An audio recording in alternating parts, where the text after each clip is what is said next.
కళ్యాణ్ గారి వీరాభిమాని జనసేన పాత్రుడి శ్రేయాభిలాషి హైపర్ ఆది గారిని మాట్లాడుతుందిగా కోరుచున్నాం. అందరికీ థ్యాంక్ యూ. ప్రజలకి మంచి చేయాలనే ఆలోచన తప్ప మోసం చేయాలనే ఆలోచన లేని రాజకీయ నాయకులతో నిండిన సభను నేను ఫస్ట్ టైం చూస్తున్నాను. అందరికీ ధన్యవాదాలు సార్. ఇక్కడ ఉన్న వాళ్ళందరికీ. నాకు తెలిసి ఈ సభకు వచ్చిన ఈ జనాన్ని చూసి ఇప్పటికే కొంతమంది కుళ్ళుతో చచ్చిపోయి ఉంటారు. వాళ్ళ కోసం ఒక్క సెకండ్ మౌనం పాటించండి చాలు. అయిపోయిందా?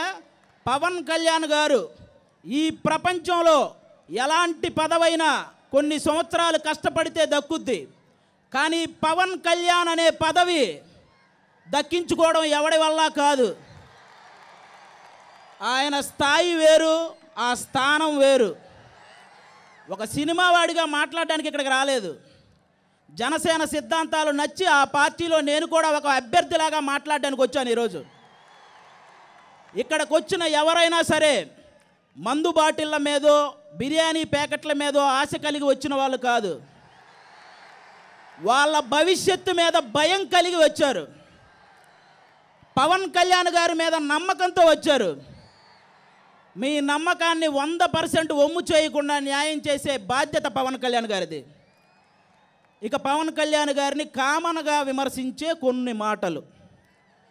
2 చోట్ల ఓడిపోయాడు ఓడిపోయాడు ఓడిపోయాడు ఓడిపోయాడు. అరే, ఓడిపోతేనే ఇంతమంది కష్టాలు తీర్చాడంటే గెలిస్తే వాళ్ళ కష్టం కాంపౌండ్ వాళ్ళు దాటకుండా చూసుకుంటాడు. రికార్డులు కొల్లగొట్టడానికో ఆస్తులు కూడబెట్టడానికో సినిమాలు ఒప్పుకునే వాళ్ళని మీరు చూసుంటారు. కానీ కౌలు రైతుల కష్టాన్ని తీర్చడానికి సినిమా ఒప్పుకున్న హీరో పవన్ కళ్యాణ్ గారు. ఆయన ప్రజెంట్ ఆస్తి ఎంత ఉంటుందో తెలుసా? నాకు తెలిసి ఈ స్టేజ్ మీద మిగతా నాయకుల కంటే తక్కువే ఉంటుంది. ఎందుకంటే వచ్చింది వచ్చినట్టు పంచుకుంటూ వెళ్ళడమే కానీ డబ్బులు పెంచుకుంటూ వెళ్ళే మనస్తత్వం ఆయనకు లేదు. డబ్బు మీద ఆసక్తి లేని వ్యక్తి రాజకీయాల్లోకి వస్తే ప్రభుత్వం నుంచి వచ్చే ప్రతి రూపాయి ప్రజలకే ఖర్చు పెడతాడు. అలాంటి వ్యక్తి గురించి ప్రెస్ మీట్లు పెట్టి బూతులు. ఏమయ్యా, మీకు ఈ శాఖ ఆ శాఖ ఈ శాఖ ఇన్ని పేర్లు ఎందుకు? పవన్ కళ్యాణ్ గారిని తిట్టే శాఖ అని ఒకటి పెట్టుకోండి. పెట్టుకొని కంటిన్యూగా తిట్టండి. శాఖల పరువు తీస్తున్నారు. మీకు మీ శాఖ గురించి ఒక్క 10 నిమిషాలు చెప్పమంటే 10వ సెకండ్లోనే దొరికిపోతారు మీరు. నాకు ఈజీగా తెలుసు అది. వారాహి బండి ఆ యాత్ర ఆపేస్తారంటే వీళ్ళు. ఆయనకి తిక్కరేగితే పాదయాత్ర చేస్తాడు. అప్పుడు ఖచ్చితంగా మీరు కాశీ యాత్రే. అది ఫిక్స్ అవ్వండి. జనాల పక్షాన ఉన్నాడు కాబట్టే జనసేనానిగా ఉన్నాడు. మీరు మరీ ఎక్కువ విసిగిస్తే వీరమల్లు బయటకు వస్తాడు. ఇక మీ ఊహకు ఇంకా ఏం మాట్లాడతారు? ప్యాకేజీ. అరే, పవన్ కళ్యాణ్ అనే వ్యక్తి ప్రేమకు లొంగుతాడు కానీ డబ్బుకు లొంగడరా. మీ ఇష్టం, మీరేమనుకుంటే అది. ఇంకోటి ఏంటి? దత్తపుత్రుడు దత్తపుత్రుడు. ఓకే, ఏ నోటితో అయితే మీరు దత్తపుత్రుడు అన్నారో అదే నోటితో అంజనీ పుత్రుడని అనిపించుకోకపోతే పవన్ కళ్యాణ్ గారు చూడండి, మీరు చూస్తారు. ప్రపంచంలో ప్రతి ఒక్కడు పవన్ కళ్యాణ్ గారి గురించి ఒక మాట అనేసి పాపులర్ అయిపోదామని. మీ పాపులారిటీ కోసం ఆయన పర్సనాలిటీ దెబ్బతీసేలా మాట్లాడారా? ఈసారి జనసేన కొట్టే దెబ్బకు మీ అబ్బ గుర్తొస్తాడు, చూసుకోండి. ఇంకోటేంటి?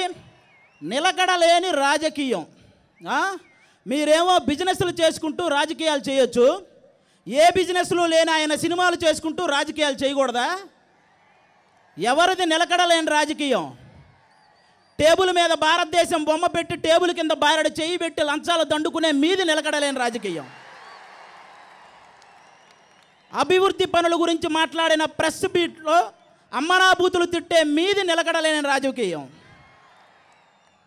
అసలు 151 మంది ఒక్కడి ముందు ఆ నిజాయితీని తట్టుకోలేక భయపడడం రాజకీయం కాదు, తెలుసుకోండి.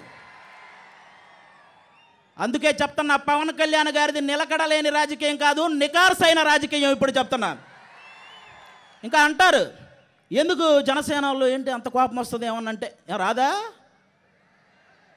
మీ ఇంటికి ఆయన పెళ్ళికి వస్తే మీకు గౌరవంగా ఉంటుంది అనుకునే మీరు ఆయన గౌరవానికి భంగం కలిగించేలా మాట్లాడితే కోపం రాదా? ఆయనతో ఒక్క ఫోటో దిగితే చాలని డోరు దగ్గర నిలబడి లేదు ఆయనే నాతో ఫోటో దిగాడంటే కోపం రాదా? ఆయన హెలికాప్టర్ ఎక్కి వెళ్ళే లోపు ఆయన పక్కన ఏదో ఒక మూల నుంచుంటే పేపర్లో మన ఫోజు కూడా పడిద్దని ఆయన ముందే ఫోజు కొడితే కోపం రాదా? వస్తుంది. ఎస్, ఓటు హక్కు ఉన్న ప్రతి ఒక్కడికి ప్రశ్నించే హక్కు ఉంది. గెలిచిన ప్రతి నాయకుడికి సమాధానం చెప్పాల్సిన అవసరం ఉంది.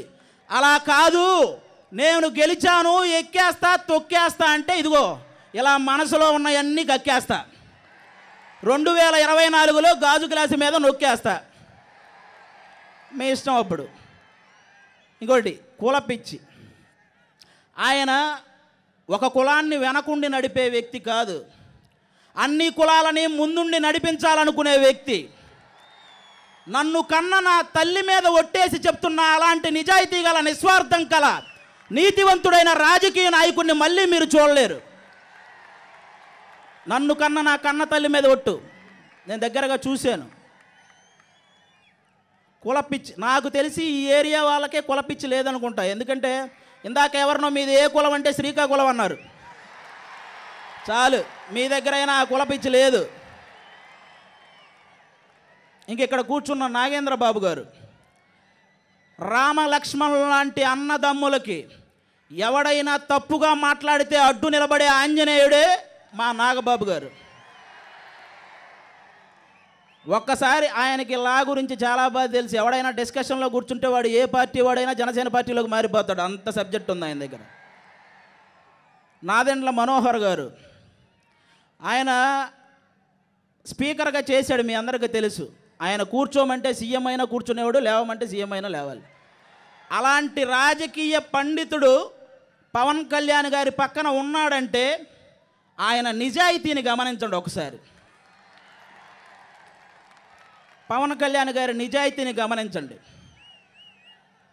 ఇక కార్యకర్తలు, వైసీపీ కార్యకర్తలైనా టీడీపీ కార్యకర్తలైనా జనసేన కార్యకర్తలైనా మీరందరూ కూడా మీరు గొడవ పడకండి నాయకుల గురించి. ఎందుకంటే రేపొద్దున మీకు ఏదైనా అయితే ఒక ఓటు పోయిందని బాధపడే నీచమైన రాజకీయం కంటే ఒక ప్రాణం పోయిందని బాధపడే పవన్ కళ్యాణ్ గారు లాంటి రాజకీయాన్ని ఈసారి మీరే చూడాలి. ప్రతి ఒక్కడికి ఒక గోల్ ఉంటుంది, అలాగే నాకు కూడా ఒక గోల్ ఉంది. పవన్ కళ్యాణ్ గారి నోటి వెంట ఈ మాట వినాలనుకుంటున్నాను. శ్రీ కొణిదెల పవన్ కళ్యాణ్ అనే నేను ఆంధ్రప్రదేశ్, ఆ తర్వాత ఏంటి అది చూడబోతున్నారు. Thank you so much. జై జనసేన, జై పవన్ కళ్యాణ్ గారు, జై హింద్. పవన్ కళ్యాణ్ గారిది ఒక్కటే విన్నపం, ఇక్కడి నుంచి ఎవరైనా వెళ్ళేటప్పుడు వాళ్ళకి చిన్న గాయం తగిలినా ఆయన మనసుకు చాలా పెద్ద గాయం తగిలిద్ది. కాబట్టి మీరందరూ జాగ్రత్త వహించి ఒక్క చిన్న గాయం కూడా చేసుకోకుండా మీ ఇంటికి మీరు వెళ్ళాలని మనస్ఫూర్తిగా కోరుకుంటున్నాను. Thank you so much. Thank you.